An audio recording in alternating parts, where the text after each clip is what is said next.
liraymış. Biz Sultanahmet'te dolaşırken 200 lira, 210 lira olan çorbalara kafa tutmuştuk. Tek kişi 2200 liraymış. Fırçayı da yedik. Çok iyi be. Ama bu manzaraya paraya kıyıyor. Bu güzel manzaralı yerden maalesef ayrılmamız lazım. Ama şimdi yiyecek alacağım. Yanımıza gelen köpeğe akşam yemeğini verdik. Bu da kaldığımız yerin görüntüsü böyle. Her şeyi görüyorsun buradan. Manzara bir numara. Etkinliklerin yapıldığı yerde şurası. Yukarıdan bakış. Terasta bomboş tabi. Yalnız fiyatlar dehşet. Burada yukarıda. 400 lira. Çorba 400 liraymış. Biz 200 liraya kafa tuttuk. Evet, az önce öğrendik ki çorba burada 400 liraymış. Biz Sultanahmet'te dolaşırken 200 lira, 210 lira olan çorbalara kafa tutmuştuk. Yansımıştır herhalde videolara. Burada şimdi öğrendik ki 400 lira. Gerçekten çok pahalı. Biz bile bu fiyatı yani ödemeyiz. Yemek de geçen akşam sorduk. Tek kişi 2200 liraymış. Artık yemekte ne veriyorlar onu bilmiyorum. Çünkü çıkıp da öğrenmeyi de düşünmedim. Ama 2200 lira yemeğe kişi başı, bence o da çok. Biz burada geçen kaldığımızda kahvaltı içinde olarak kalmıştık. Bu sefer kahvaltısız aldık. Çünkü kahvaltılı fiyatı bayağı bir arada fark vardı. Şimdi Ramazan dolayısıyla zaten açık büfe yok. İsterseniz bir tabak yapıyorlarmış. O da 30 euro dediler kişi başı. O da bize pahalı geldi. Biz de ne yaptık? Kendi kahvaltımızı kendimiz yapıyoruz. Alışveriş yaptık. Bir günde gittik. Ekrem İmamoğlu'nun İstanbul Belediyesi'nin Gülhane Parkı'ndaki açtığı kafede yaptık dün sabah. Biz kendi kahvaltımızı kendimiz yapıyoruz. Bize daha uygun oldu. Ama dün bir değişiklik yapmıştık. Fakat burada da Ramazan dolayısıyla açık büfe yapmamışlar. O yüzden burası boş. Geceleyin doluyor mu onu da bilmiyorum. Ama çorba 400 liraymış. Gerçekten çok yani. Bu ne? Vallahi ben şoktayım şu an. Neyse bize şimdi jest yapıyorlar. Biz biraz fiyatları konuştuk. Burada İsa diye bir arkadaş var. Evet. O da bize jest yaptı. Size dedi ben birer Ben tane ikram edeyim dedi. Türk kahvesi ikram edeyim dedi. Biz de Ondan kabul sonra ettik. Biz de kabul ettik. Hani müşteri şeydi. Yani, Ama fiyatlar hayır, dehşet. şey Americano de çok- neydi? 220 miydi? 220. 220 lira Americano. Mesela Americano'yu da anlayamıyorum. O da çok Hepsi pahalı. çok. Her yerde çok. Neydi? Türk çay ne kadardı? 120 miydi? Gözlerim. Çoktu. Yani şöyle, tabii ki bunun konumu, manzarası süper. Ama bir çayın, bir kahvenin üstüne bu kadar koyacak kadar değer mi? Bence değmez. Otelde kalın yeter. O da kahvaltı alın. Manzarayı yine görürsünüz. Yani. Neyse. Biz bugünümüze yeni başlıyoruz. Bugün nereye gidiyoruz? Bugün Ortaköy'e gidiyoruz. Ortaköy'ü planlıyorum. Çünkü bıktım bu yemeklerden. Değişiklik Çok arıyoruz. kuruysa değişiklik arıyoruz. Kumpir peşine düşeceğim. Ben sade kumpiri çok seviyorum. Yani peynirli ve karabiberli. Onun peşine düşeceğim öğleden sonra. Rayko kumpirlerin hepsini seviyor zaten. Onun için Ben hepsini seviyorum. Ben malzemesi çok olan her şeyi bir de severim. Ortaköy'ü de bir tık beğeniyorum yani. Hadi gidelim.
Ortaköy'e yaklaşıyoruz.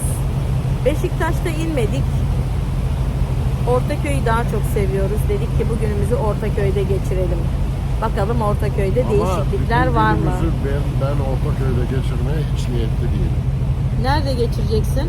Şimdi İstanbul Büyükşehir kartımda para olduğu için vapurla bütün İstanbul'u gezebilirim. Kendimi Heybeliada'da dahi gördüm bugün ama tabii Rahime diyor hepsini yetiştiremezsin. Bence de. Bakalım neler olacak. Önce bir kumpir yiyeyim de. Bakalım bizi ayaklarımız bugün nerelere götürecek.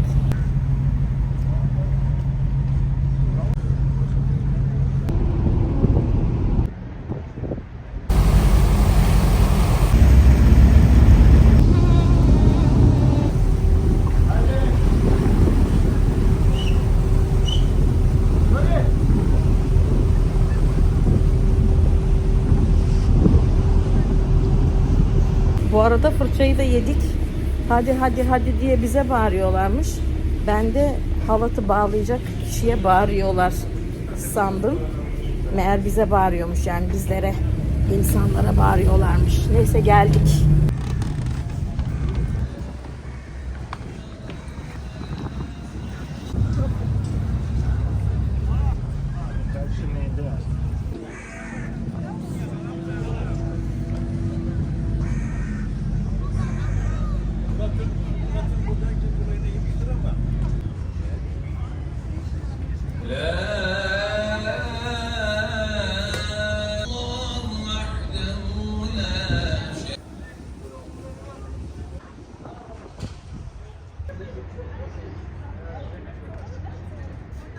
Ortaköy'deki Kumpirciler Çarşısı'nı ilk defa bu kadar boş görüyorum. Demek ki fazla turist yok. Tabii ayrıca Ramazan. O yüzden de akşama bayağı bir kalabalık olur diye düşünüyorum. Geçen sefer geldiğimizde burada yemiştik. Şurada oturmuştuk. Bunlar açıkmış. Burada yiyebiliriz kumpirimizi. Açıkmış. Yanıldım. Diğer taraf kapalı. Kapalı gördüm. Kumpircilerin hepsi açık. Daha önce buradan geçtiğimi hatırlamıyorum. Böyle hediyelik eşyalar var. Ama hepsi aynı neredeyse. Hepsi birbirine benziyor. Bunda biraz fiyat var. Çoğunda fiyat yok. Yani fiyat yazmayınca tabii, bir dakika bakayım yakından var mı? Ha, yakından varmış. Şu mesela 400 lira. Evet, bu varmış. Burası da böyle. Gelirseniz hediyelik eşya arıyorsanız burada bulabilirsiniz. Bana da tereyağı yok. Ben karışık istiyorum. Şu karışık mı? Ha, zeytin salatası. Tanesi ne kadar? 300 değil mi? Şimdi mi içersiniz, sonra mı içersiniz? Sonra içeriz. Sonra. Benimki bayağı bir dolu oldu. Murat'ınki biraz sade oldu. Bana çok daha iç vermek istediler. Yoğurt, işte Rus salatası, bilmem ne. Ama onlar çok böyle karışık bir şeyler.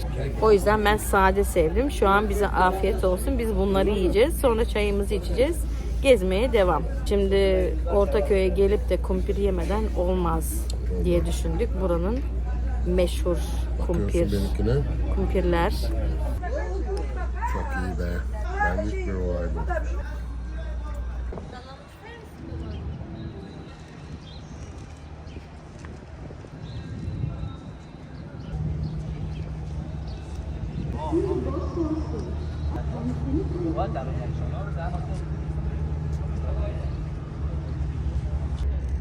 Şurası restore edilmiş. Sanki biz bunu Aşk-ı Memnu'da gördük. Behlül ve Nihal'in düğünü burada oldu gibi geliyor bana. Belki de yanılıyorumdur. Ama çok güzel.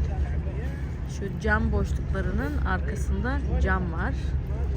Camla kaplamışlar. Yani şeyini bozmamışlar. Görüntüyü.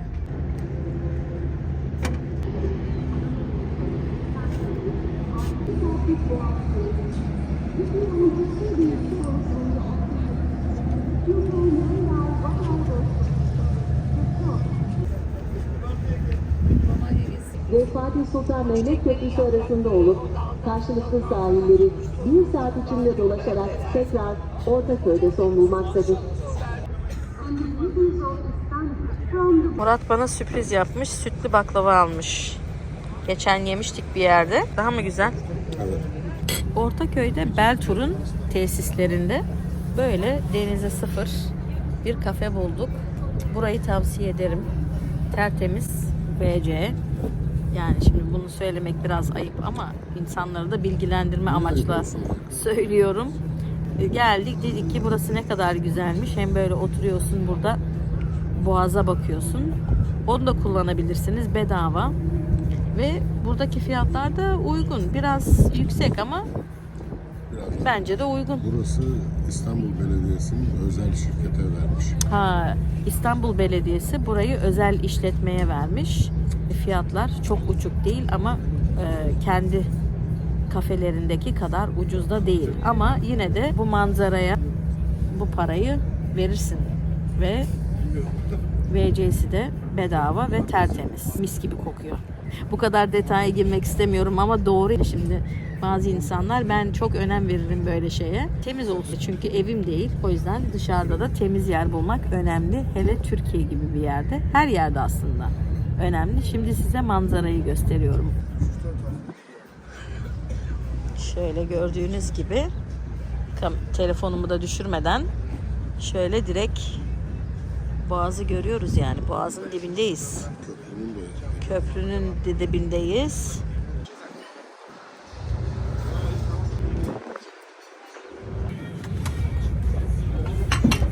Ortaköy Camii'ne gelirseniz bir gün size bu Beltur kafesini tavsiye ederim. Yediğimiz tatlı çok tazeydi.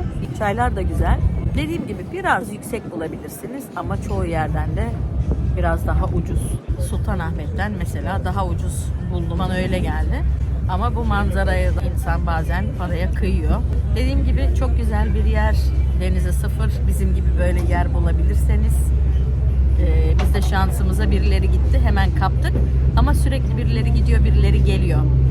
Böyle güzel bir boğaz manzarası. Burada oturup feribotları, tekneleri, yatları izleyebilirsiniz. Boğaz Köprüsü'ne bakabilirsiniz. Ortaköy Camii'ni buradan görebiliyoruz. Kısacası burası güzel. Biz tavsiye ediyoruz. Gelirseniz uğramayı unutmayın. Siz de bu zevki tadın.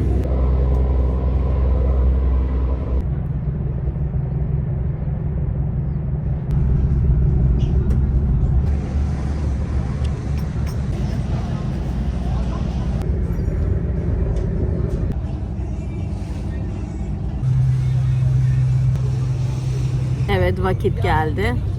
Bu güzel manzaralı yerden maalesef ayrılmamız lazım. Yani Gezecek, görecek yerler var. O yüzden haydi yolumuza devam diyoruz ve buradan kalkıyoruz.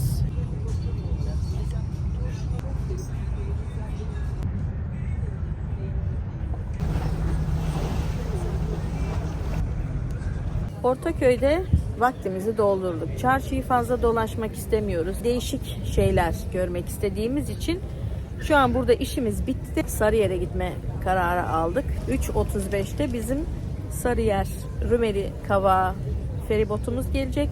Onu bekliyoruz. Bugün de Sarıyer'i de görüyoruz. Bugün çok aktivite.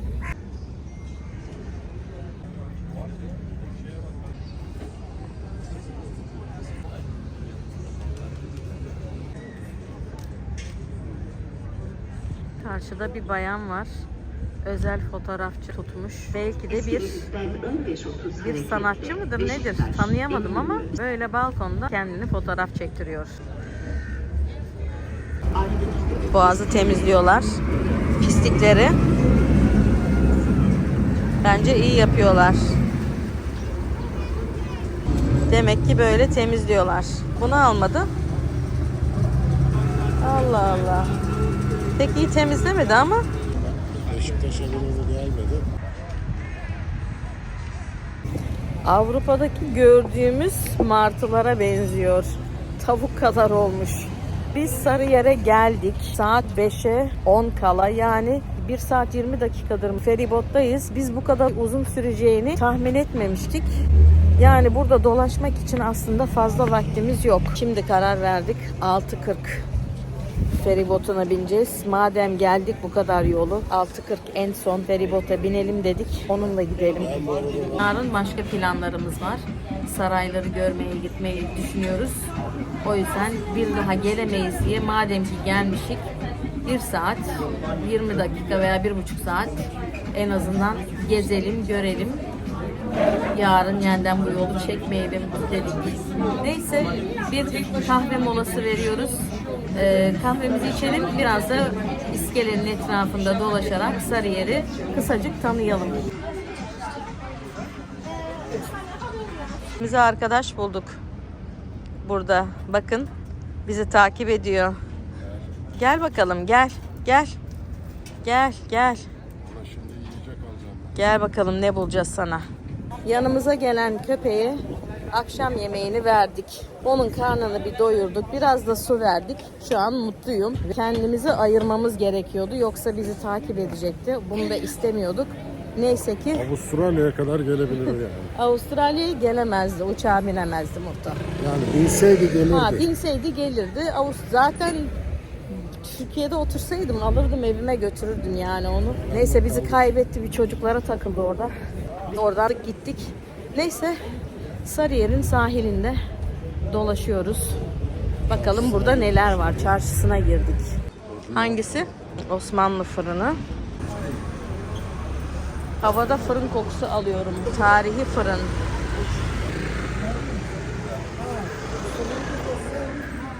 Ana caddesinin görüntüsünü alıyorum. Şöyle mi gidelim? Gidelim bakalım. Orta çeşmemiz var. Orta Çeşme Caddesi. Tabii bu arada bizim köpekle de karşılaşabilirsin. Yok karşılaşmayalım onunla Orada, ya. ortada. Ortada da bizi tanımaz inşallah. Üzülürüm yani. Böyle hep tarihi yerler, tarihi evler var. Akşam Serpil yengen yemek yedi.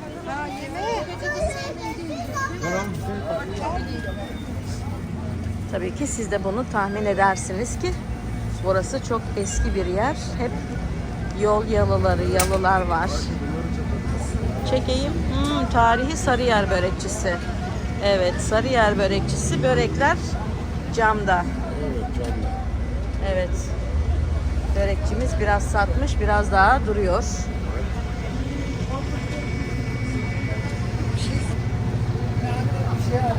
Her şey tarihi. Ay bizim köpek orada. Ne olur bizi tanımasın. Bizim köpek orada. Geç karşıya geç. Yoksa tanıyacak. Bak ya. Oh, Hemen buradan karşı. tamam. Hadi bakalım.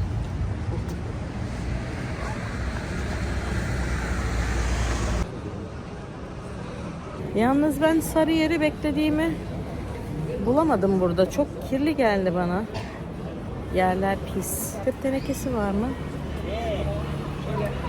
Yok ama yani yok diye de çöpümü yere atmam gerekmiyor değil mi?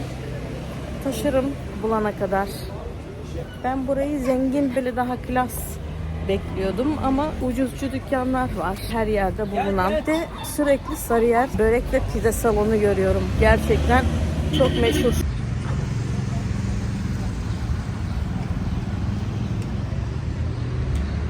Böyle mi gidelim? Gel gidelim bakalım.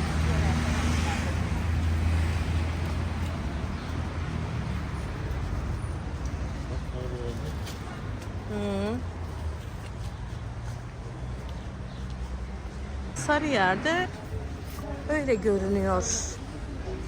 Böyle iftar mı? Tabii ki paşa döner. Ucuz 199. Evet yani kalite biraz düşük. Fazla sesli söylemiyorum. Yoksa dükkan sahipleri duyarsa pek hoş olmaz.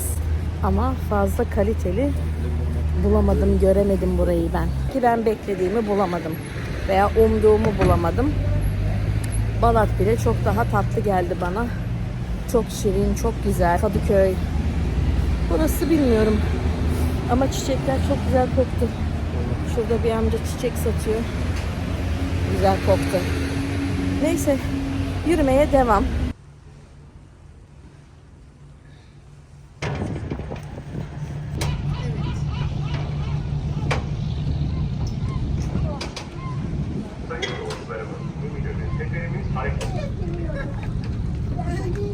Çok tehlikeli. Şurada delik var. Teyze neredeyse içine düşüyordu.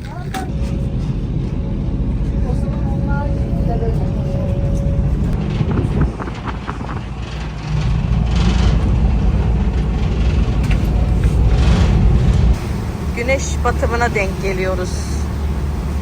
6:40 vapuruna bindik.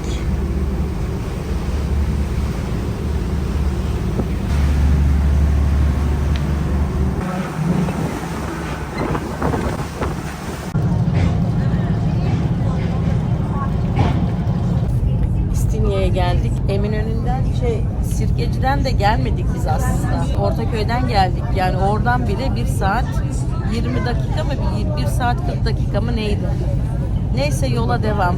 İstinye'deyiz şu an. Acıktım. Yok ben acıkmadım. Sen acıktın mı? Murat acıkmış. Ben acıkmadım daha.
Antep restoranına geldik.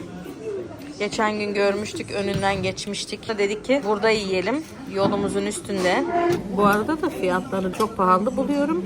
Hemen indirim yaptı bizi kapabilmek için. Kuru fasulye, pilav. Yaptı bize. Bize iyilik yaptı. Tamam işte bizi kapabilmek için dedim ya.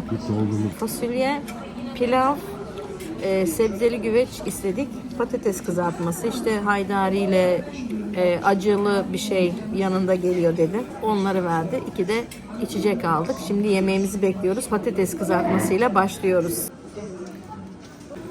Sebze güveçimiz geldi. Murat pilav üstü fasulye yaptı. Bu da fasulye tabağımız. Bayağı bir derin. Böyle ekmek getirdiler. Yemeğimize başlıyoruz.